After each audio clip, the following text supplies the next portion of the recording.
The lawyer's office smelled like bad decisions wrapped in expensive leather. But the real price of my grandfather's will wasn't the house. It was a secret buried beneath the ballroom.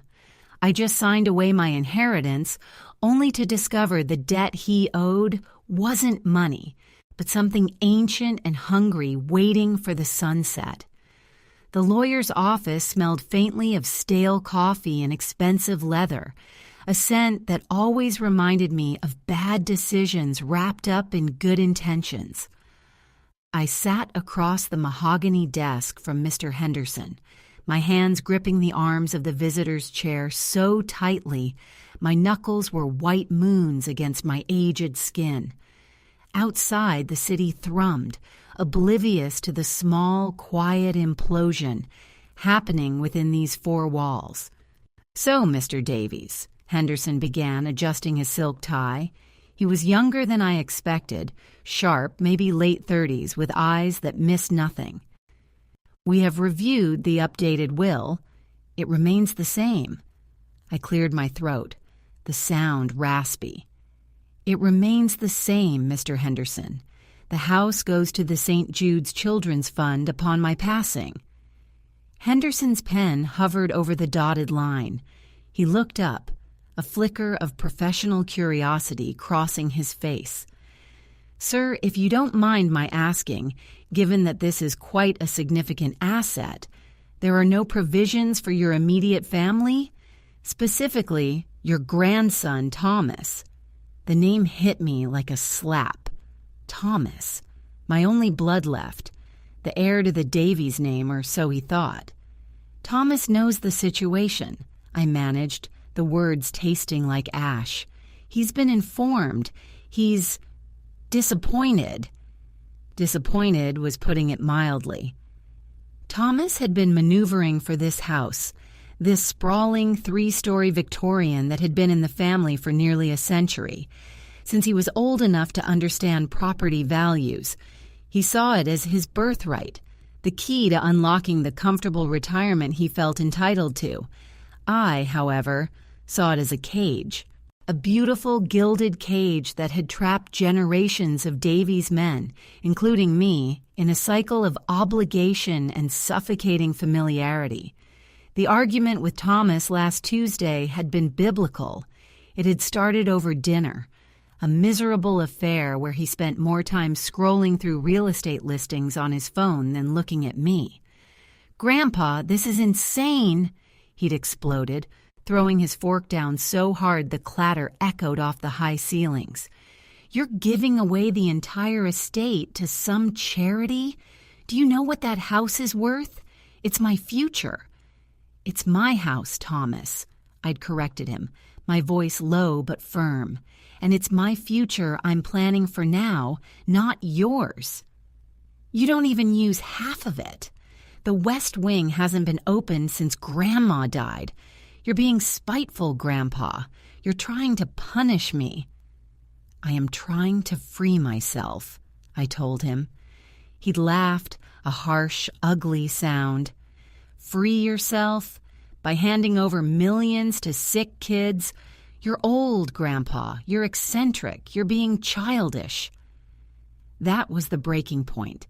"Get out, Thomas, and don't come back until you can respect my decisions." He'd stood there, his face mottled with fury, his eyes burning with resentment. "Fine, have it your way. But when you're old and alone, don't call me looking for a place to stay. You've made your choice. You're out of the family, too, as far as I'm concerned. You just signed away your legacy." And now, here I was signing away the physical structure of that legacy. Mr. Henderson slid the pen across the desk to me. "Just your signature here, Mr. Davies. The transfer documentation for the trust is already handled." I picked up the pen. My hand trembled slightly, but it wasn't fear. It was anticipation. Thomas thought he had cut me off. He thought he had won the moral high ground by being the spurned inheritor. He thought I was simply an old man throwing a tantrum before shuffling off this mortal coil. He didn't know about the arrangement. He didn't know about the promise I made 20 years ago in a smoky, forgotten back room in Marrakesh. He certainly didn't know that the house wasn't the real inheritance. I signed my name, the flourish surprisingly steady. The deal was done. "Excellent, Mr. Davies," Henderson said, gathering the papers with practiced efficiency. "This should save your grandson considerable heartache when the time comes." "Oh, I doubt that," I murmured, standing up slowly. The old weariness seemed to lift off my shoulders as I reached for my cane, a beautiful piece of polished blackthorn that everyone assumed was just for support. "If you'll excuse me, I have a flight to catch this evening."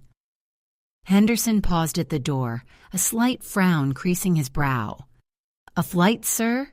Where are you headed? I thought you preferred to remain at the estate." I paused, letting the warmth of the afternoon sun filter through the window onto my face. I looked back at the lawyer, a genuine mischievous smile spreading across my lips for the first time in decades.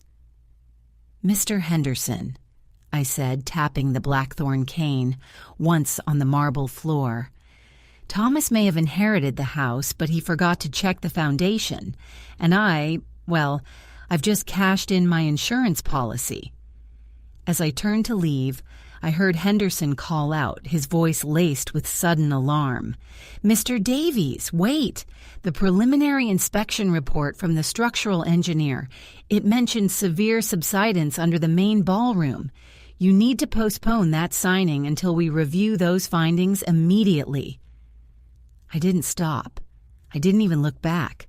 I just kept walking towards the exit, thinking of the look on Thomas's face when the wrecking ball finally swung, and realizing that the inheritance he was so desperate to claim wasn't a house at all, but a trapdoor leading straight into the ground, and I was already miles away. But as I stepped out onto the busy pavement, my phone buzzed. A text message. It wasn't Thomas.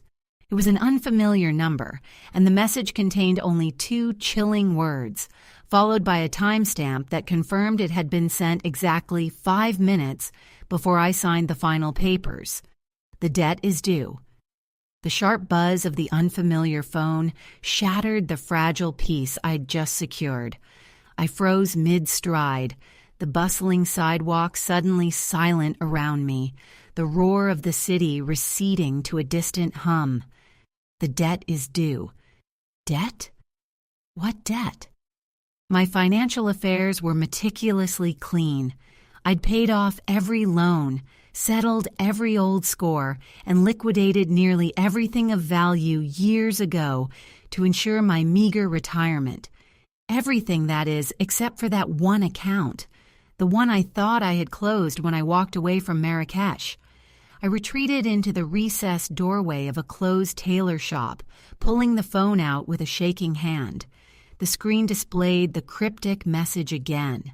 I fumbled for my reading glasses, suddenly feeling the true weight of my 78 years. This wasn't Thomas playing a prank. This felt cold, professional, and terrifyingly informed. I scrolled through my contacts, searching for any name that might correlate with debt or Marrakesh. But my address book was full of innocuous names. Doctors, the local grocer, Henderson's secretary. No shadowy figures from 2 decades past. I typed a hesitant reply. "Who is this?" The response was instantaneous, devoid of pleasantries. "The proprietor remembers the flavor of your promise, Mr. Davies. We require satisfaction before sunset." Sunset. That gave me perhaps 4 hours. 4 hours to deal with an unknown entity who knew about the most dangerous secret of my life. The secret that made giving away the house seem like a mild clerical error. 20 years ago, I wasn't just an old man sitting in a Victorian. I was a man desperate for a solution to a problem that threatened to consume my entire family. A problem Thomas was blissfully unaware of. The problem wasn't money. It was reputation, history, and a very particular kind of magical leverage that certain circles in the ancient world still traded in. I'd needed immediate, untraceable capital to pull my failing business out of a corporate black hole engineered by a competitor, a very powerful competitor. In Marrakesh, under the guise of a cultural tour, I'd found a man named Khalil. Khalil didn't deal in conventional loans. He dealt in futures. He loaned me the exact sum I needed, enough to stabilize the company and secure the Davies legacy, on one condition. If I couldn't repay the principal plus an exorbitant interest rate within 20 years, he wouldn't take my money. He would take something irreplaceable. I had tried everything to save up, but the market shifted, and the business never fully recovered its footing. I'd been counting on the house, the actual sale of the house, to settle the debt before the deadline hit today. That was the real reason I didn't leave it to Thomas. I needed the liquidity, not the asset. But I just signed the house away to charity. The blood drained from my face. Thomas hadn't just lost a house, he'd inadvertently condemned me. By fighting me over the property, he'd stopped the only mechanism I had left for survival. I frantically searched my briefcase for the original loan agreement, a thin parchment-like document tucked into a false bottom I hadn't opened in years. My fingers scrabbled at the aged leather. There it was. I pulled it out, the scent of dry spice and old ink hitting my nostrils. The clause regarding collateral was written in elegant, looping Arabic script, a language I only vaguely understood but had trusted Khalil implicitly to translate accurately. I found my own hurried English notation scribbled in the margin years ago, a reminder for myself. If collateral default occurs, transfer of ownership of the primary ancestral dwelling and all associated future progeny claims. Future progeny claims. That was the kicker. If I couldn't pay, Khalil took the house and any claim my bloodline had to any future fortune or estate I might accrue. It was a bizarre, archaic clause, but in the world Khalil operated in, contracts were unbreakable. I looked back at the phone.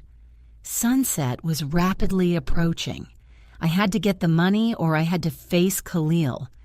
Facing him meant admitting defeat and handing over not just the house, but potentially my own life, or worse, Thomas's freedom. There was only one thing I hadn't liquidated. The one thing I'd kept hidden, even from Thomas because it felt too dangerous, too potent to risk selling on the open market. It wasn't money. It was the reason I'd initially been in Marrakesh, a strange artifact I'd acquired during a dig in my 20s, something Khalil's people had been hunting for ever since, an object that, if sold privately, could clear the debt 10 times over. I sprinted back into the solicitor's office, ignoring Mr. Henderson's startled cry as I burst through the door. "Mr. Henderson, I need to void that signing, immediately. There's been a catastrophic oversight regarding the property's structural integrity, a major sinkhole." Henderson was pale, clutching the signed documents. "Mr. Davies, you can't just... We need proper procedure. And what about the structural report? I just got off the phone with the foreman. They found something strange while assessing the sub-basement. They said it looks like an old sealed-off chamber, stone, not concrete, and there's a faint, rhythmic vibration coming from inside it." My heart leaped into my throat. The sealed chamber. The one I had always known was there, beneath the ballroom, the one I had specifically instructed my builders never to touch. It wasn't a structural issue. It was my insurance policy, the artifact. I'd hidden it there before the 20-year clock officially started ticking, just in case. "I need the keys to the estate now!" I gasped, grabbing Henderson's arm. "If anything is disturbed in that sub-basement before I get there, I swear to God, the Davies name will be buried deeper than that chamber." Henderson, thoroughly terrified now, fumbled for the key ring. "They're still on site, Mr. Davies, but they've stopped working. They heard the vibration and they locked up the access points. They said they heard chanting." The word chanting hit me like a physical blow. It wasn't the construction crew making up stories. It was the telltale sign that Khalil's people were already mobilizing. They weren't waiting for sunset. They were ensuring the collateral, the house, would be utterly worthless to the charity by the time the deadline hit, or worse, that they could claim the artifact directly from the property itself. They knew exactly where the real prize was hidden. I snatched the heavy iron key ring from the paralegal's trembling hand. Which crew? Which site office? Henderson, now completely abandoning professional decorum, pointed a shaking finger toward the door. "The foreman, a man named Marco, is waiting in the parking garage. He looked like he'd seen a ghost, sir. Said the sound wasn't human. It was too deep, too resonant, almost like the house itself was breathing a language it shouldn't know." I didn't spare him another glance. I bolted out of the office, the heavy cane suddenly feeling less like support and more like a weapon. The race was on. Thomas thought he'd won a house. Khalil thought he was claiming a debt. I knew the truth. This was a three-way scramble for an ancient piece of power hidden beneath the ballroom floor, and I was the only one who knew the rules of engagement. I reached the parking garage. Marco, a burly man whose confidence had evaporated entirely, was leaning against a battered pickup truck, frantically pacing. "The basement!" I barked, brandishing the keys. "Show me the access point." Marco flinched, stepping back. "Mr. Davies, I tried to stop them. I swear. They weren't listed on the demolition contract. 3 men dressed in dark, heavy coats, even though it's 90 degrees out. They had tools I've never seen. Not for construction, more like surgical instruments.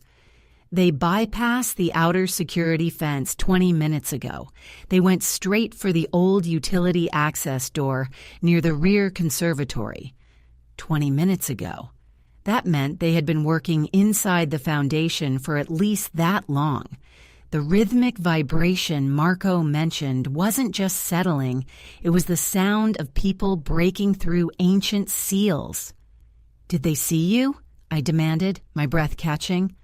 "No, sir, but one of them—" He looked up when I yelled. He didn't have a face, not really, just shadows where his features should have been and eyes that glowed faintly like embers. Khalil hadn't sent debt collectors. He'd sent guardians. They weren't after the house as collateral.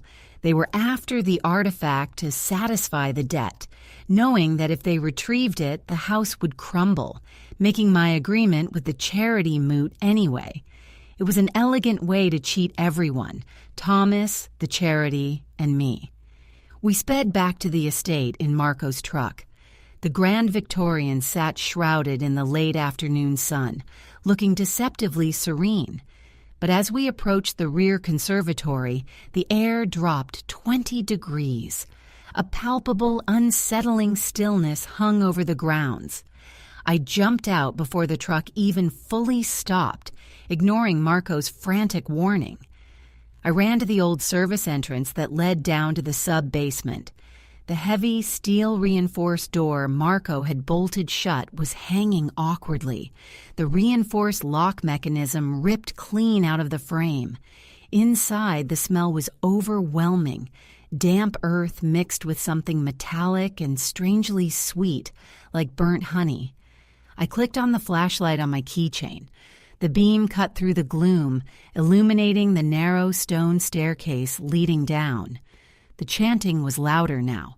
It wasn't Arabic. It was older, guttural, resonating through the stone itself. It sounded like a plea being dragged from the earth's core. I descended slowly, my old heart hammering against my ribs. The stairs opened into a vast, dusty space, the foundation of the ballroom. In the center of the dirt floor where the chandelier above would have hung was a newly created breach. A jagged hole had been blasted through the century-old brickwork, revealing the rough-hewn stone chamber Marco had described. The 3 figures Marco saw were huddled around it, illuminated by the harsh white light of specialized lamps they had brought. They were indeed dressed in dark, heavy material, and yes, where their faces should have been, there was only the wavering illusion of deep shadow. They were working feverishly, using a focused beam of heat, not electricity, something else, to cut through the final layer of stone sealing the vault. And then I saw what they were using to stabilize the artifact during extraction. They weren't using standard rigging. Suspended above the hole, tethered by thick, braided ropes that looked suspiciously like dried sinew, was a large, heavy object wrapped entirely in black velvet. My artifact. The heart of Ethelred. "Stop!" I roared, my voice cracking with age and desperation, but carrying surprising volume in the confined space. The 3 figures paused their work, their shadowy heads turning in perfect synchronized unison toward the sound. The chanting stopped instantly, replaced by a low, humming vibration that made my teeth ache. One of the figures detached itself from the group. It moved with an unnerving smoothness, gliding rather than walking across the dirt floor towards me. As it approached, the air around it seemed to warp. "Mr. Davies," a voice hissed, not from the figure's shadow face, but seemingly from the stone walls themselves, echoing in my mind. "You have forfeited your claim. We are merely expediting the process. The collateral must be secured before the sun completely sets." I raised my cane defensively, knowing it was useless against whatever they were. "The debt is between Khalil and me. You take that artifact and you'll answer to him for violating the terms." The figure stopped 10 feet away. The shadow deepened, and for a fleeting second, I saw not just darkness, but a pair of eyes that burned with a hungry, ancient intelligence. "Khalil is busy," the voice whispered. "He delegated the collection. And we answer to no man. We answer only to the artifact's hunger." Suddenly, the rope holding the velvet-wrapped object snapped. The heavy package plummeted toward the exposed stone vault, threatening to shatter both the artifact and the ancient mechanism I needed to secure its true power. I lunged forward, forgetting my age, forgetting the shadows, driven only by the 20-year nightmare I was trying to outrun. I reached the edge of the breach just as the package hit the stone floor of the vault, sending up a cloud of centuries-old dust. But the velvet wrapping ripped open on impact. It wasn't the heart of Ethelred that was revealed. It was a perfectly preserved, human-sized effigy carved from black obsidian.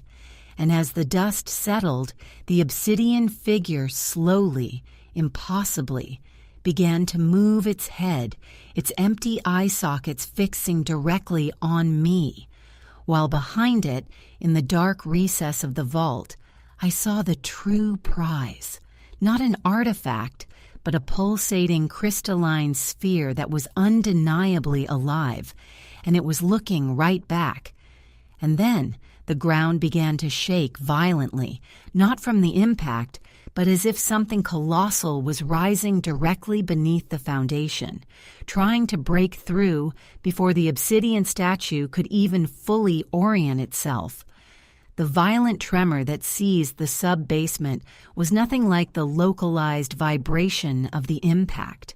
This was systemic, deep, the sound of tectonic plates shifting, or perhaps the sound of something impossibly large waking up underneath the very foundations of the Davies estate. Dust rained down in choking clouds, and the specialized lamps the shadow figures had set up flickered wildly, casting long, dancing horrors across the uneven stone walls. The obsidian statue, now fully upright on the vault floor, ignored the chaos. Its movements were fluid, deliberate, a parody of life that was far more terrifying than anything organic. Its gaze remained locked on me, an immovable object of focused malice. "The heart is unstable," the disembodied voice echoed, now laced with urgency, finally betraying the entity's true concern. "The containment matrix is compromised." The crystalline sphere, the real heart of Ethelred, was pulsing faster now, emitting a soft, sickly green light that fought weakly against the growing darkness seeping up from the newly opened rift. I realized with sickening certainty that the statue and the shadow figures weren't here just to collect the debt. They were here to manage a potential breach, and by interfering, I had made things worse. I scrambled back from the edge of the hole, my mind racing. The heart of Ethelred wasn't just an object of power. It was a key, or perhaps a binding mechanism for something far older and infinitely more dangerous. Khalil hadn't lent me money. He had made me a reluctant, temporary jailer. The two remaining shadow figures abandoned their technical gear and rushed toward the obsidian statue, now attempting to restrain it with their hands, a gesture that looked utterly futile against the polished black stone. "Hold it," I yelled, knowing my efforts were pointless but unable to retreat further. "What have you brought up?" The central figure, the one who had spoken, glared at me with its empty sockets. "You have been an ineffective guardian, Davies. This is not a collateral item. This is an anchor. The debt you owe was not financial. It was custodial, and you have failed." Before I could process the implications of being a custodian rather than a debtor, the subterranean shaking intensified to a roar. A massive crack spiderwebbed across the brick ceiling directly above the obsidian statue, and a section of the floor, a section I realized was not stone, but incredibly thick, reinforced concrete, peeled upward like the lid of a tin can. From the new gaping void above the vault poured not more dust, but a thick, viscous liquid that looked like molten shadow. It pooled instantly on the floor around the obsidian figure, which seemed to absorb the substance eagerly, growing larger, the light from its eyes, which were now clearly visible inside the shadow mask, flaring crimson. "It's feeding!" Marco shrieked from the top of the stairs, his voice nearly lost in the din. He was backing away, clearly intending to flee. "Marco, don't you dare run!" I roared. But it was too late. The obsidian figure lunged, not for the crystalline sphere, but for the shadow entity that was trying to hold it back. With horrifying speed, the statue slammed its stone fist into the shadow man's chest. The shadow didn't bleed. It simply compressed, imploding with a sound like a vacuum seal breaking, leaving behind only a faint scorch mark on the dirt floor. The remaining shadow figure recoiled in terror, abandoning the statue and scrambling toward the entrance. "The containment is broken! We have to abort the retrieval!" It screamed in a frantic, high-pitched whisper. This was my chance. While the obsidian brute was momentarily distracted by consuming its own allies, I had to secure the crystalline sphere before it was fully corrupted or absorbed by the rising tide of molten shadow. I sprinted across the uneven floor, leaping over discarded equipment. My cane swung wildly, catching the edge of the open vault. I gripped the edge, hauled myself up, and dropped down next to the crystalline sphere. It was warm to the touch, vibrating with terrified energy. The pulsing green light was fading fast, suffocated by the encroaching black ooze. I wrapped my arms around the sphere, tucking it securely against my chest, ignoring the sharp electric pain it sent through my ribs. As I turned to climb out, I saw the obsidian figure standing at the vault entrance, blocking my exit. It was taller now, its form subtly shifting, acquiring a grotesque elongation. And now, for the first time, I saw what it had been guarding and what it was now protecting. The genuine heart of Ethelred. The crystalline sphere was only one component. Embedded in the stone wall behind where it had been resting were 3 massive, identical indentations, perfectly sized for 3 more spheres. The entity, no longer a simple shadow but a towering, shifting silhouette of pure negative space, raised one massive obsidian hand toward me. "You keep the decoy, Davies." The voice resonated, heavy with ancient contempt. "But you cannot keep the seal." Suddenly, the entirety of the Victorian house above us groaned, a sound of structural collapse under impossible weight. The main support beams in the basement ceiling buckled, sending down a final catastrophic cascade of plaster, lath, and rotting wood. The entrance Marco and I had used vanished in a deafening crash. I was trapped in the foundation, holding a volatile, dying power source, staring down an awakened, vengeful guardian, while the house I had just signed away to charity was actively imploding on top of us. And I knew with bone-chilling certainty that Thomas, probably on his way back to confront me about the structural report, would be right above the epicenter of this collapse. The final collapse was absolute. The roar was so immense it felt less like sound and more like the air being violently sucked from my lungs.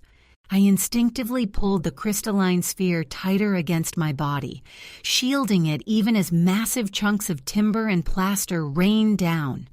The pressure was unbearable, squeezing the very breath from my body. When the immediate avalanche subsided, the silence that followed was thick, heavy, and absolute, broken only by the disconcerting, slow drip of water somewhere nearby.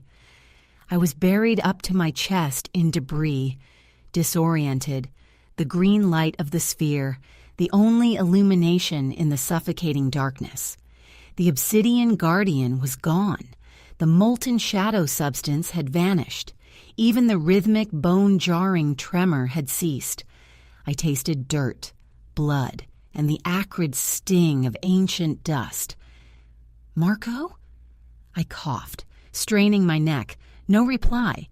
He must have fled during the initial deluge, or worse, been buried on the staircase. My focus snapped back to the sphere. It was cool now against my skin, its light subdued to a gentle, reassuring throb. It wasn't dying, it was dormant. It seemed to recognize that its immediate threat, the consuming shadow goo, had retreated, likely because the obsidian entity had managed to re-establish a temporary seal around the remaining empty sockets in the wall. They hadn't been trying to take the sphere. They were trying to replace the one I had removed to prevent the total release of whatever slept beneath. The deal with fate wasn't about giving away the house for cash. It was about willingly relinquishing the physical structure, the cage, so that the entity inside the artifact wouldn't be anchored to the property any longer. I had needed to break the lease. I slowly began digging myself out, straining every old muscle. After what felt like an hour, I managed to clear enough space to stand, leaning heavily on the blackthorn cane, which, miraculously, had survived the impact lodged firmly in a beam nearby. I looked at the shattered vault. The 3 empty sockets were a stark reminder of the true threat. If the obsidian entity, the physical anchor, was still guarding the breach, then the heart of Ethelred was safe for now, provided I kept it away from the premises. My first thought, however, was Thomas. He had been furious, demanding, and deeply selfish, but he was still my grandson walking into a death trap to argue about an inheritance. I fought my way back toward the collapsed staircase, using the cane to test the stability of the debris pile. I yelled his name until my throat was raw. "Thomas, if you're here, answer me!"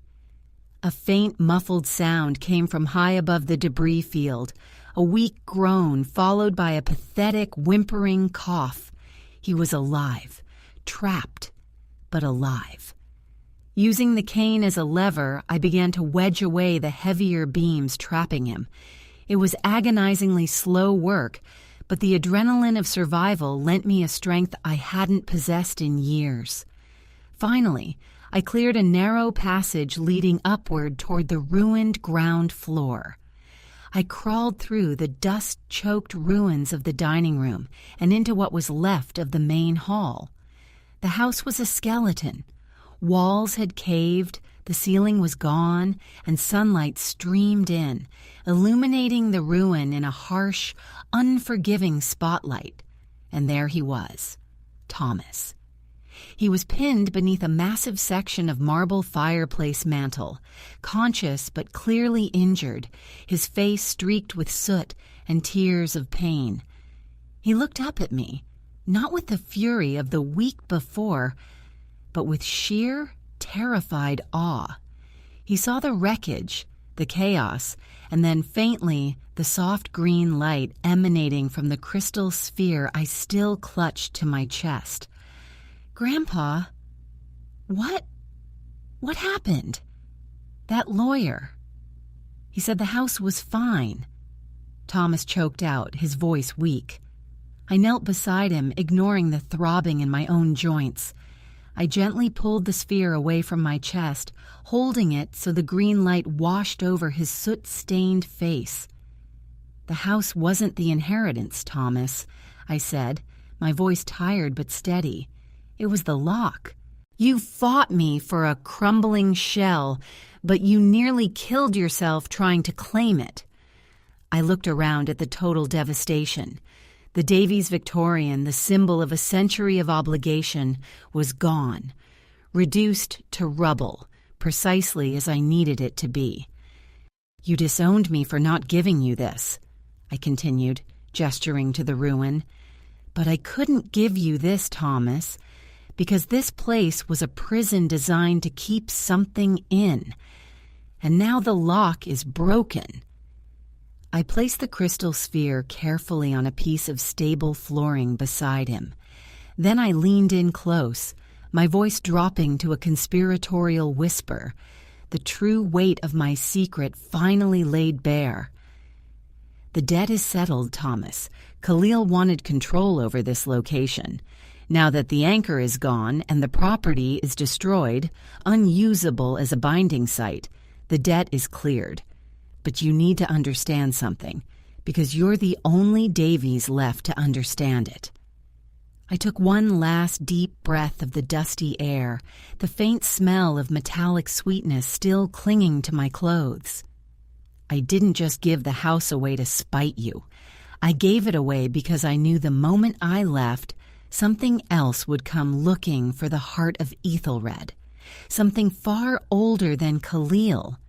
And now I have to leave this country for good, because I promised fate I'd keep it safe, and I can't do that from a hospital bed." I stood up, leaning heavily on the cane, and looked at my grandson, seeing a flicker of something new, respect, perhaps even fear in his eyes. "When the paramedics come, tell them you were inspecting the basement for the structural report. Tell them I fell into a deep, collapsed pocket and that I'm already gone. And Thomas," I paused at the ruined doorway, allowing the sunlight to frame my retreating figure, "never, ever try to dig up the foundation of any building you can't explain. Some legacies are best left buried." And with that, I turned my back on the ruin of the Davies line, stepping out into the blinding sunlight, leaving Thomas alone with the wreckage, the green glow of the crystal, and the dawning, terrifying realization that the old man who disowned him hadn't lost everything. He just finally escaped. I walked toward the road where I had arranged a very discreet pickup, knowing I was exchanging a comfortable old age for a life on the run, the true collateral, my future, finally secure in my own possession. As I reached the perimeter fence, I pulled out the burner phone and sent one final brief text to the unknown number. Collateral liquidated. Custody relinquished. The reply came immediately, simple and final, confirming my freedom. Enjoy the sunset, Mr. Davies.